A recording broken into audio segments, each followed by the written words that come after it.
Okay. I think I see the issue now. Okay. I got to get this yoga in. I got to get these pictures. Oh, man. Tons of, and that's lots of paperwork I want to catch up on, but I'm not going to be able to just focus on it until I at least get this jotted down. It's like my pensieve in Harry Potter. Just get it out of your head so you can move on. All right. I just spent the last 90 minutes in the world of the sister, Eboni K. Williams. Charlotte, Carolina, by the way. How about that?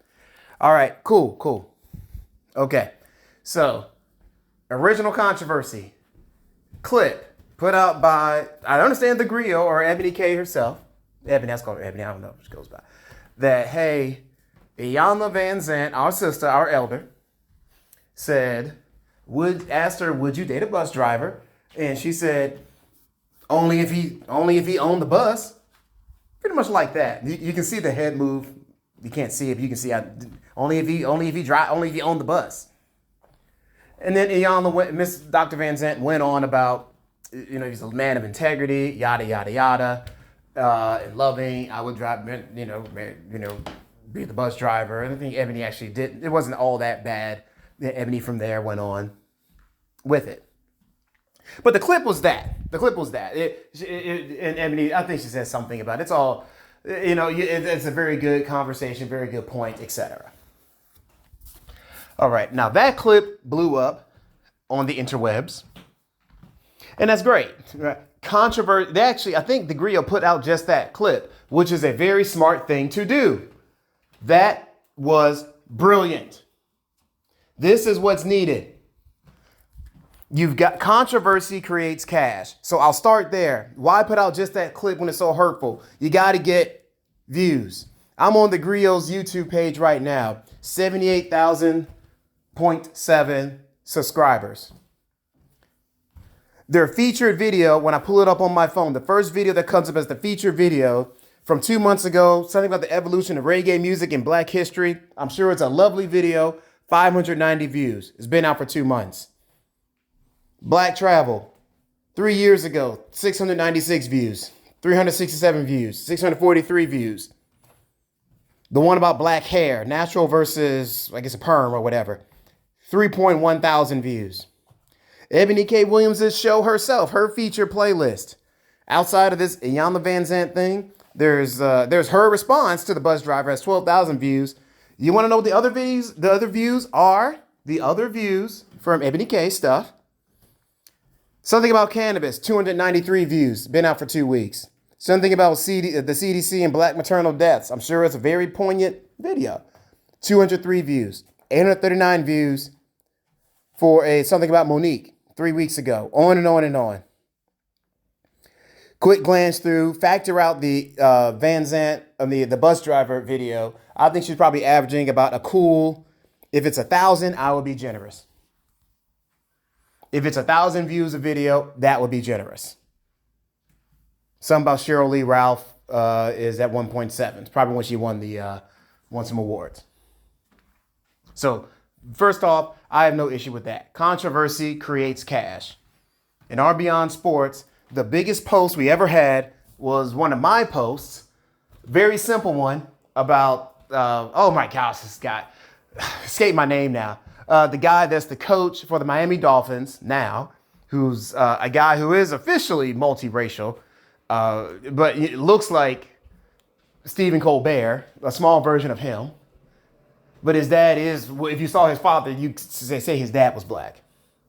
And that came out at the same time they fired a really dark-skinned brother who was the coach, Brian Flores, and he sued for discrimination.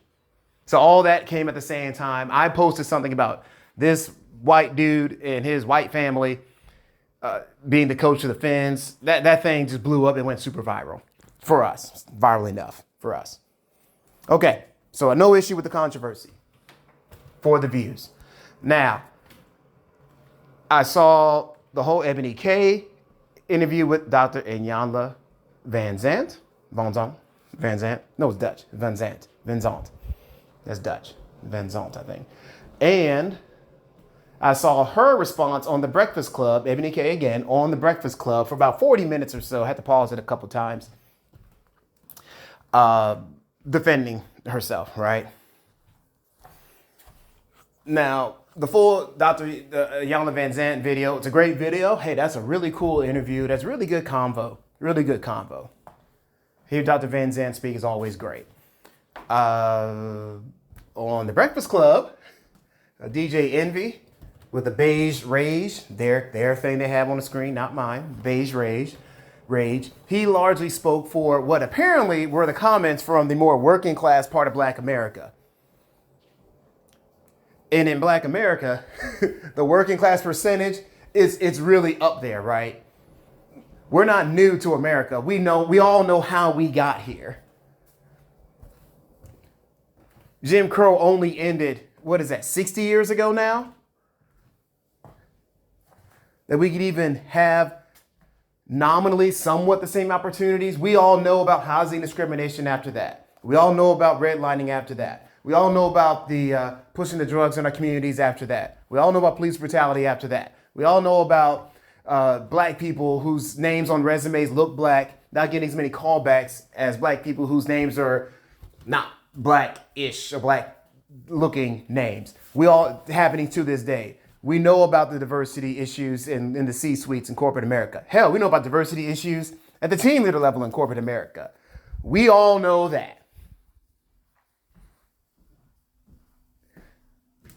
So we know how we got here, that so many of us are in blue-collar jobs today. It's almost like as if we're we're just kind of really getting going good. We only just now have more than one billionaire, right? That's fairly recent. So we're just getting going good.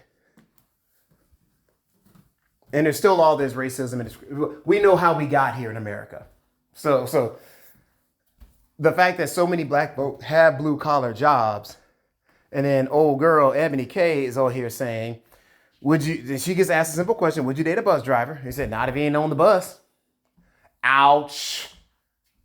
Ouch.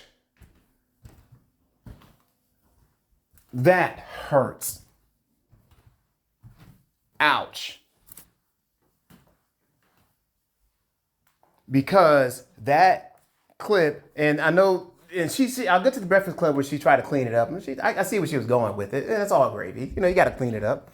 But what she said and what DJ Envy was saying on Breakfast Club, I think was the truth. That clip, and actually, there wasn't as much cleanup as he probably thought there was later in the interview. That hurts. Because what everyone took from that was these blue collar guys ain't shit.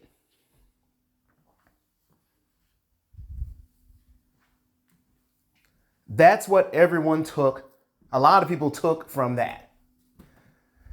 And then here comes, should I settle? Conversations start coming into the fore for women. Well, should I not want a guy who's making big money, who owns bus companies and stuff? Why should I settle for a guy who's blue collar? Why should I settle for a guy that only makes blah, blah, blah, whatever it is? Ironically, I think bus drivers actually can make a good living and put and take care of your family. Because then the extension goes from there. Well, garbage people, bus drivers, electrical workers, plumbers, blue collar, guys that work on oil rigs, my industry.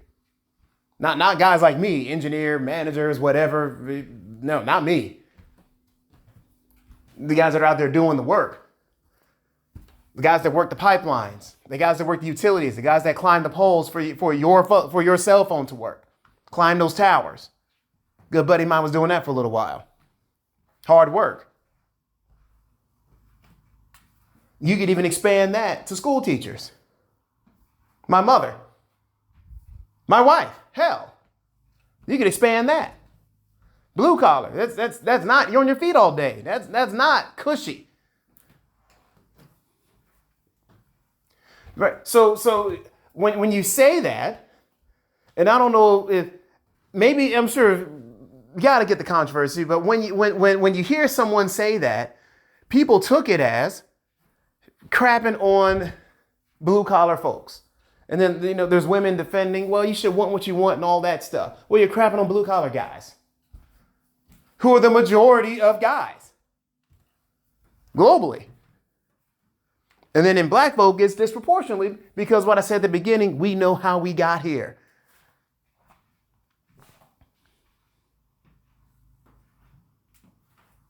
So you have to acknowledge that hurts. And guys are going to be defensive. People are going to stand up for themselves. Wait a minute. You're talking about me.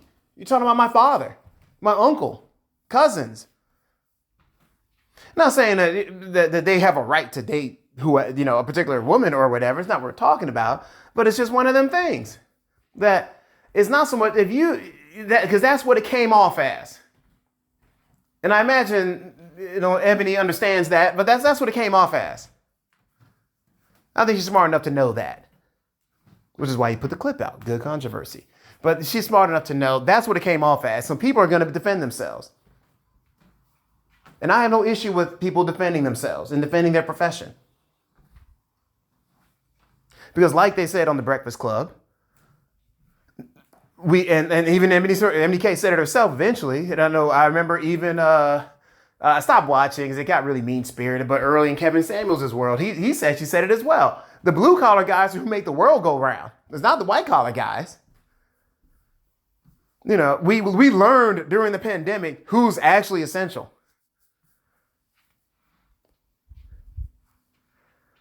Yeah, we learned, did we not? Uber drivers.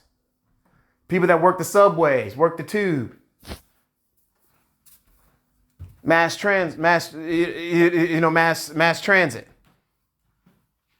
Only thing open is the library. People work in the library. The guys who work the internet cables, guys who work the fiber optics. So you can have that internet stronger so you can do all your fancy stuff on it. So you can have 4 devices going at the same time. 10 devices in my house. Ain't but 3 of us. We got 10 devices somehow, all going at the same time. I'm surprised the router is not caught on fire by now. So yes. That's what it sounds like she's crapping on, and that's where the negative energy comes. So people are going to defend themselves. Now, if let's say she was actually genuinely just saying that, I don't want a dude who's a bus driver. I don't want a dude that's making that whatever level of money he's making. I don't want it. I got more than that. I don't need it. I need a guy, let's just say, who needs to be at least minimum level, executive level, ownership level, whatever it is, right? That's what I want, and that's what or I will be happy with a dog and a cat in the house. I'll be happy with girls' night. I'll be happy with brunches on Sunday, and moving on. There's nothing inherently wrong with that. Because like I said in the Beyond Sports group, the 4-6s still applies. Globally, and I'm generalizing, there's always exceptions. There's plenty of exceptions, of course. But globally, generally, the most regularly average, most desirable kind of guy, what is it, 6 feet tall minimum, 6-figure salary minimum, 6-pack abs minimum, you can get to 8, and 6 inches of Dak Prescott. If you can get all 4, you're winning, you're taking it to the bank, as long as he's not a psychopath. And even then, they may take the psychopath if you can get all 4. That's why sometimes you see a sister who seems like she got it all together and have any guy she wants. She's like a really big dude. Like, just like, man, what the heck? It's like, it turns out that guy is slanging in the bedroom or something. He's slanging. It's like, She tell her girlfriends, yeah, y'all go ahead and go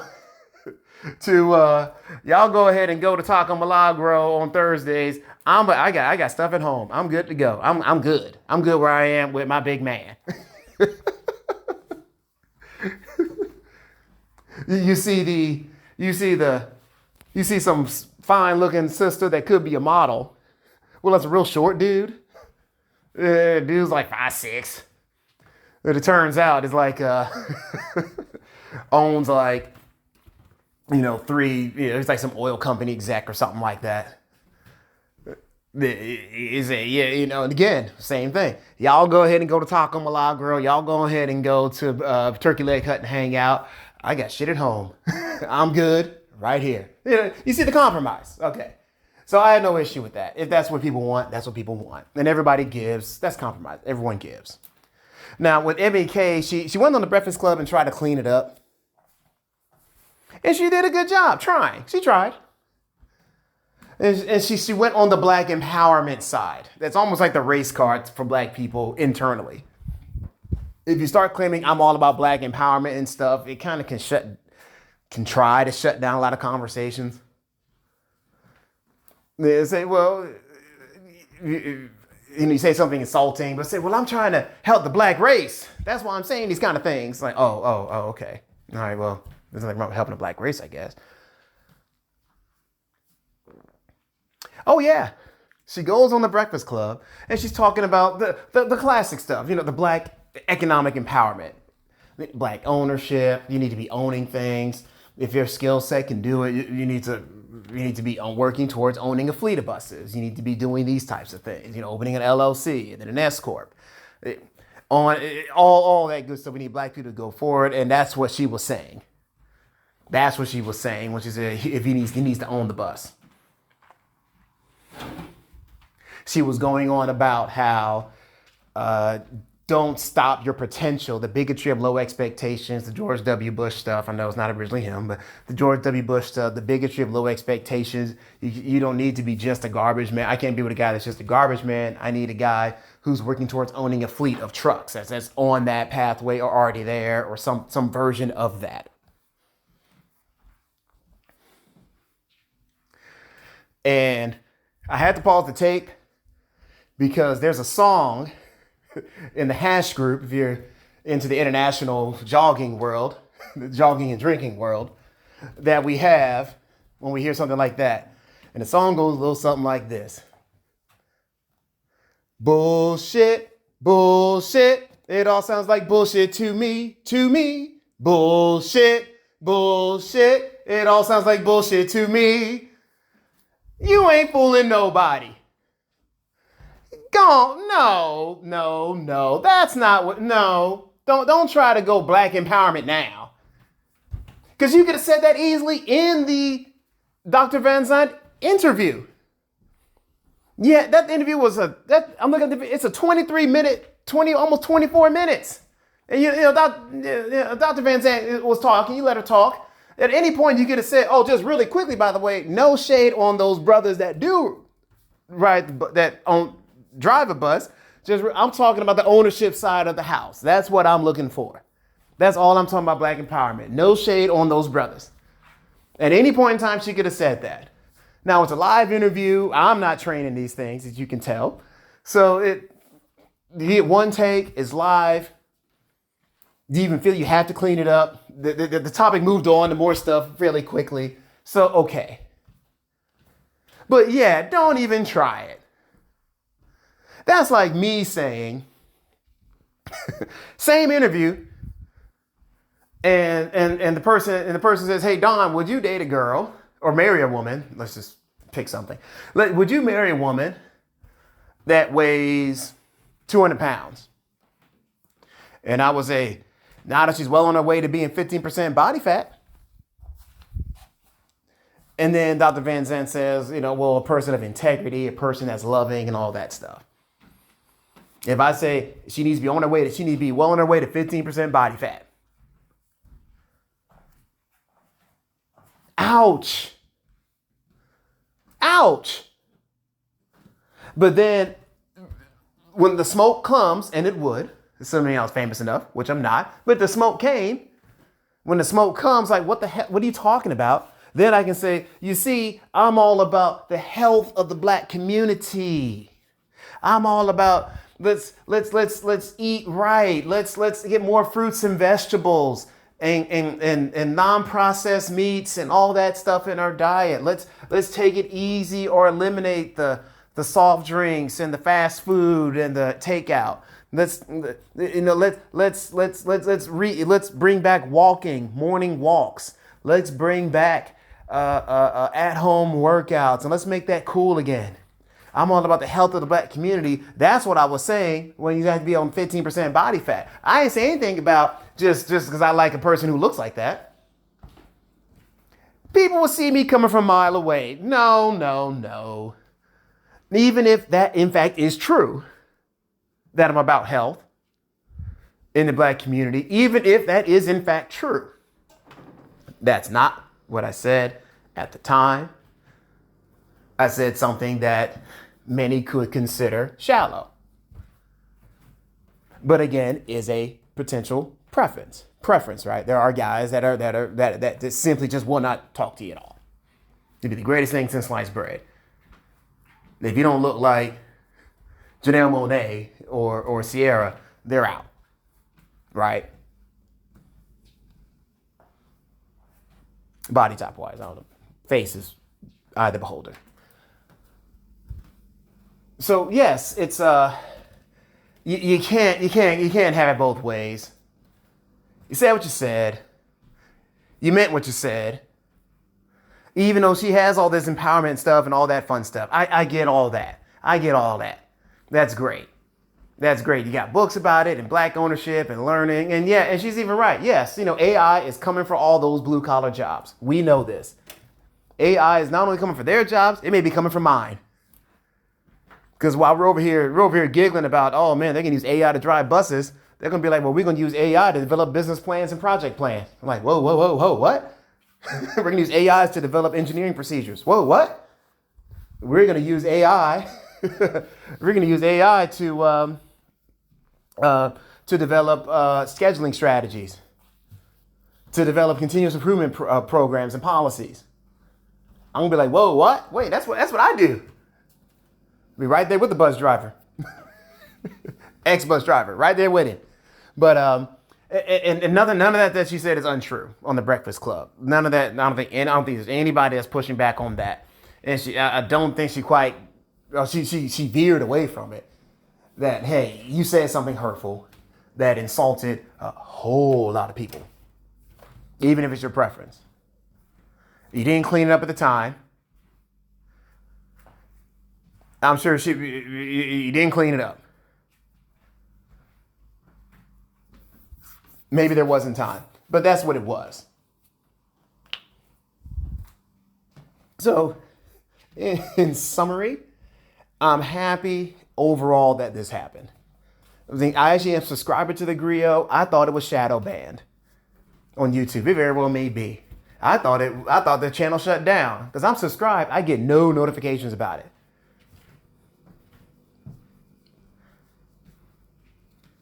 And on top of that, I think controversy is good because it really gets people going. This whole concept of what should a person want in a mate.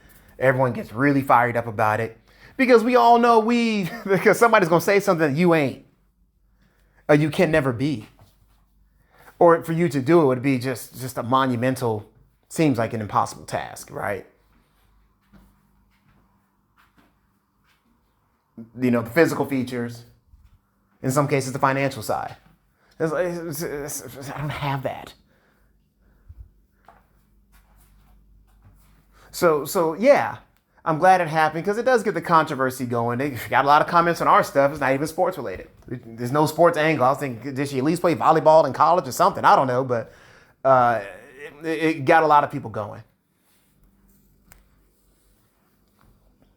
And for the sisters out there that do want the 4-6s, 4-6s or nothing, because that's the original point of this whole thing, right? They got to have that money, and money's the big one, right? Up to you, up to you, as my teacher says, up to you, up to you. Might I recommend a little compromise here and there? It's not the end of the world. It's not the end of the world, but this is fun. I'm sure there'll be more on this. All right, y'all be cool. I got to get the yoga in. I don't want to be getting all fat. I got to get my six pack back going. I don't want my wife gonna mess around and leave me. She's probably living with Jonathan Majors now. It turns out he beat up his girl. so I got a reprieve. I got some time till the next dark skinned swole brother comes on the scene. So let me get back working out my damn self. All right, y'all be cool. Peace.